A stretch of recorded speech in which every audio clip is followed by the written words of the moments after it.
Hi everyone, my name is Tamara Pattinson, and I'd like to welcome you to my course, Combining and Filtering Data with T-sql. I've been involved with programming and database management for over 20 years, and I'm a former dean of computer science. So I enjoy teaching, and I have a passion for technology, which is why I'm so excited to bring this course to you and help you begin your journey to learning the structured query language.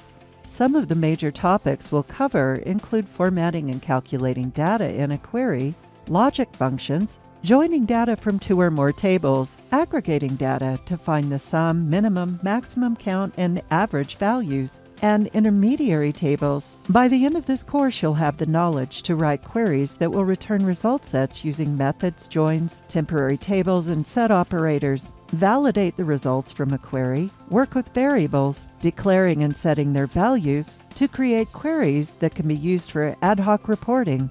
From here, you should feel comfortable diving into the more advanced SQL techniques for creating views, writing stored procedures, user-defined functions, and even designing and creating your own databases.